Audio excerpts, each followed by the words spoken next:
Pois então, 8 de março, Dia Internacional da Mulher, como que nós estamos, hein?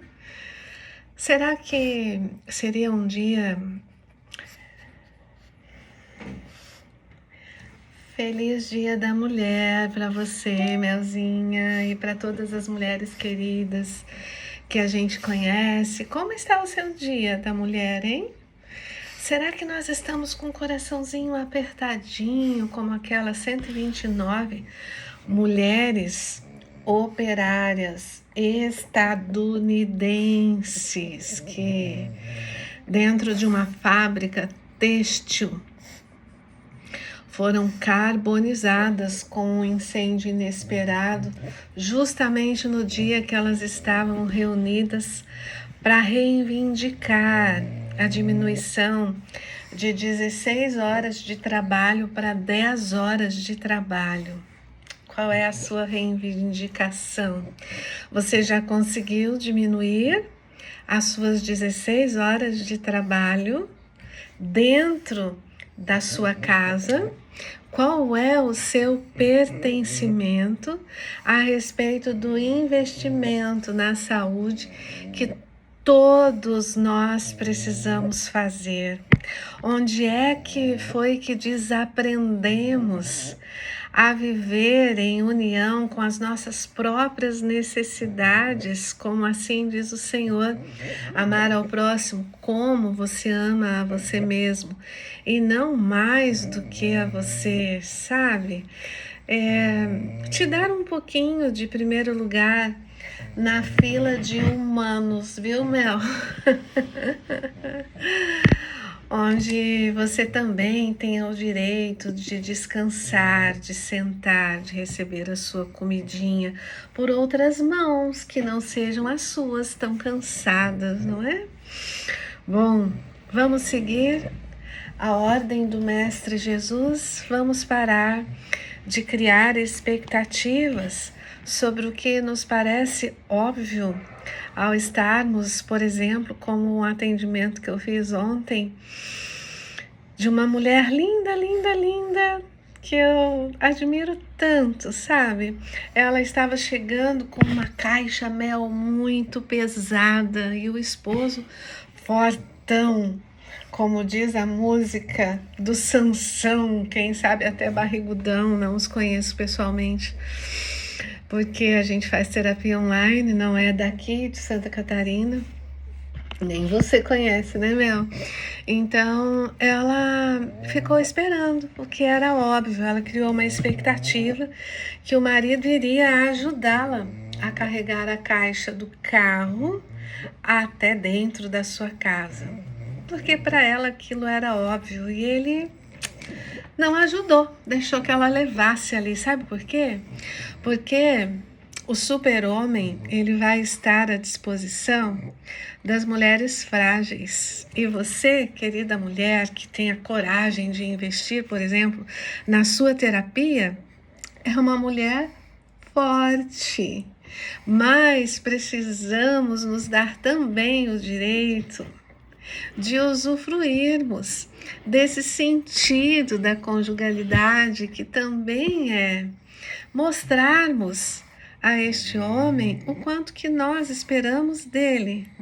E se porventura ele não tiver construído esse senso da obediência da palavra de Deus, que fala assim: marido, amai a vossa esposa como Cristo ama a igreja, ao ponto de dar a sua vida por ela, o que dirá levar uma caixa do carro até dentro de casa para ela, não é?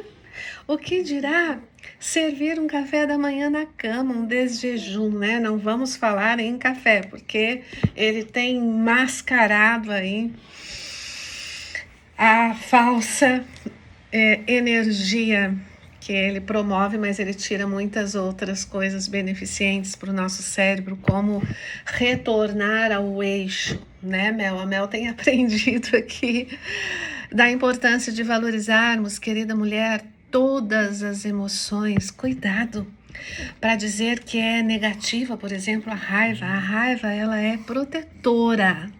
Ela pode ser desconfortável. A própria Bíblia fala: irai-vos, mas não pequeis. Ou seja, o que a gente vai fazer com essa raiva que pode ser destrutiva com o conforto que o nosso cérebro precisa ter. Então, eu venho aqui com muito carinho presenteá-las com esses recadinhos, te desejando um feliz Dia da Mulher, te orientando a estar mais atenta sobre o autocuidado, sobre o investimento na sua satisfação pessoal, sobre não ficar dependente de um comportamento masculino degolado por falsas conversas desde que era pequenininho, como por exemplo, o homem não chora, né, Mel? Por que o homem não pode chorar? Claro que pode. Você precisa expressar os seus sentimentos também para que você possa te valorizar. E só te valorizando, querido homem, você vai ser capaz de valorizar a sua esposa também. Então, querida esposa, cuidado para não criar uma expectativa do homem do filme, aquele que vai abrir a porta para você. Não fica esperando, não. Você tem duas opções: ou você mesmo abre a porta do seu carro, ou você pede a ele: por favor, abre essa porta para mim, eu vou me sentir bem, eu vou te dar até um beijo por isso, né? Então, querida, consiga pontuar as suas necessidades, que é melhor do que você criar expectativas. Como diz William James, nós precisamos entender que a expectativa equivale a um numerador. Quando você tem uma expectativa mais elevada que o denominador, que pode ser comparado ao comportamento, você acaba tendo uma fração imprópria. E tudo que é impróprio é uma matéria-prima tóxica ao nosso hipocampo, que acaba, quem sabe, interpretando um comportamento masculino como um estressor, porque ele não conseguiu entender que nas entrelinhas a gente gosta que abre a porta para nós, a gente gosta de receber um desjejum na cama, a gente gosta de ter carinho, não só a carícia. Então, dentro desses aspectos do corre-corre da vida cotidiana, é melhor que a gente treine a habilidade de comunicar o que é que a gente quer, do que é que a gente precisa, tirando de nós essa dependência da expectativa, porque pode ser que não sermos atendidas em nossas expectativas nos torne pessoas frustradas, e a frustração, ela baixa a tolerância e nós vamos ficar mais irritadas. Nós vamos sair de um lugar de elegância para partirmos para um lugar de, quem sabe, muita carência, quem sabe, de muita dependência. E nesse Dia da Mulher eu venho lembrá-las que muitas das nossas histórias, elas são silenciadas, como por exemplo, quando você pensa no Dia da Independência, logo te vem à memória a cena do Dom Pedro levantando a espada, gritando independência ou morte, mas nós esquecemos da Leopoldina, a primeira imperatriz, a mulher estrangeira, que ao lado de Bonifácio, ela recebe a carta de Portugal e imediatamente ela pressiona o esposo para promover o desligamento da servidão do Brasil a Portugal. E Leopoldina não está em quadro nenhum. Então, querida, cuidado para que você não se habitue a esse costume, que pode ser cultural, de silenciar a sua importância. Você é tão importante que Jesus hoje, ele olha para você e fala com tanto carinho: não permita que as suas lágrimas impeçam de enxergar o valor que você tem. Levanta, toma o teu leito e anda, sabe? E aquietai-vos, queridas mulheres, sabendo que Deus é Deus e Ele deu a vida por você. Valorize a sua vida.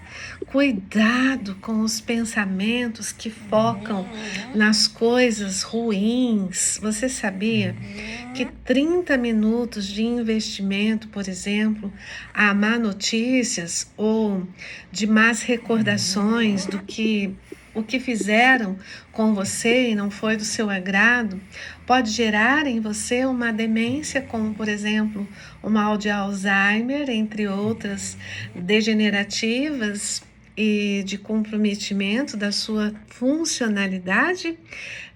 Porque liga no teu cérebro uma cascata de um recado, de um sentido da vida enquanto ameaça. O cérebro, cada vez que você lembra de algo ruim que te aconteceu, você vive de novo. Com a diferença é que a lembrança não vai te trazer a serotonina, a supressora da dor, que na hora do evento traumático, o mecanismo de defesa doado por Deus, sabe, te doa de presente. Mas depois, quando você fica lembrando, essa serotonina não vem. Sabe o que vem no lugar? Cortisol e adrenalina, que justamente sai da lembrança do hipocampo, liga ao hipotálamo e ele manda essa carga lá para cima dos seus rins. E essas adenoides que ficam ali, elas vão informando ao seu fígado que você está em situação de ameaça, que você está em sofrimento. Então o corpo, ele decide dar conta do coração e do cérebro, que são os órgãos mais importantes, deixando você na mão, ativando o sistema simpático, onde você fica com as vísceras do seu corpo comprometidas, às vezes te dá uma constipação intestinal, borboletas no estômago, um aperto que parece que você está sendo pressionada, uma angústia não identificada, até mesmo a causa, porque você não habituou se comunicar a respeito dos seus sentimentos. Tira o foco das pessoas, foque de verdade no problema quando você quer resolvê-lo, porque se você focar nas pessoas, você vai se sentir tão injustiçada que você não vai promover no mecanismo de defesa ocitocina, serotonina, endorfina. Você vai promover muito exagerado cortisol, que deveria ser um mecanismo desinflamatório, ele passa a ser inflamatório quando a dosagem é maior. Ficam aqui essas dicas, troque pensamentos de lembranças de coisas ruins imediatamente por lembrar das melhores recordações, das coisas boas. Mas como que eu faço isso? Primeiro, desabilitando o seu cérebro para se interessar por notícia ruim, porque uma notícia ruim pode linkar a outra notícia ruim do que aconteceu na sua história de vida, e essa comparação reforça a evocação de coisas que não são agradáveis, que deixa você desconfortável. Reviver dor é sofrer duas vezes. No seu cérebro não tem espaço para angústia e para contemplação e gratidão. Escolha a contemplação do que de fato vai te promover gratidão, em vez de pensamentos angustiantes, ansiolíticos, depressivos. Cuide da matéria-prima, que é o seu cérebro. O cérebro, ele não está separado do corpo. Invista em atividade física, alimentação saudável. Toma bastante água. Não esquece que quando te falta água no corpo, simplesmente porque você não sente vontade de tomar, se você espera ficar com sede para tomar água, as suas células vão acabar sugando do seu cérebro. Aí você fica com enxaqueca. Aí você corre para tomar um analgésico tratando o sintoma. Mas é preciso tratar as causas. Então, não existe assim um milagre, infelizmente ou felizmente, né? A gente não é um robô que a gente vai lá e se programa para ter saúde, né? Mas olha, buscar investir na saúde dá muito menos trabalho que reparar as doenças que causamos em nós quando a gente esquece de investir na matéria-prima, escolher a melhor alimentação, não deixar de montar uma rotina, ter horário, sim, para acordar, para fazer atividade física, para tomar água, para preparar o alimento. Às vezes, a gente esquece de incluir a preparação do alimento e a gente corre o risco de comer qualquer coisa. A gente esquece de colocar na rotina a hora do culto, ou seja, a nossa meditação, a ligação do lobo temporal no que é eterno. E aí a gente corre o risco de ficar nas coisas que são passageiras. Ajude a você mesmo a ter um excelente Dia da Mulher e a multiplicar esses dias que são de melhores ao seu. Como é que eu posso chamar isso para você não esquecer? Ao seu ponto de vista, porque o seu cérebro, ele não é bobinho. Se ele perceber que você não está investindo e buscando fazer o melhor para você, ele vai procrastinar também, vai entender que isso não te é importante. Faça priorizar imediatamente o seu comportamento ao que de fato importa para a sua saúde física, mental, intelectual e espiritual, porque nós somos um ser integrado. Não adianta, se nós temos um dedinho com um cortezinho e a gente não vai cuidar disso, provavelmente que daqui a pouco a gente não vai dar importância para uma batida feia, a gente não vai para uma fisioterapia, a gente vai procrastinando os cuidados pessoais e corremos o risco de criar uma neuroplasticidade a respeito das dores e achar que está bem o que não está bem. Cuidado! Ative no seu cérebro um sentido mais elegante, mais prioritário ao seu bem-estar. Cuide bem de você e tenha um feliz Dia da Mulher e feliz sempre, entendendo que, sim, nós não temos como evitar os estressores do nosso ambiente, mas nós temos como lidar com isso de uma forma menos adoecedora, mais saudável, investindo na nossa saúde, no autocuidado que precisamos ter, sem criar expectativas a respeito do comportamento do outro, deixando de pensar que é óbvio para o outro, que na verdade está óbvio para nós, comunicando do que nós esperamos do outro é muito melhor do que ficar esperando e cansarmos e nos irritarmos de não receber. Um abraço apertado, um feliz Dia da Mulher.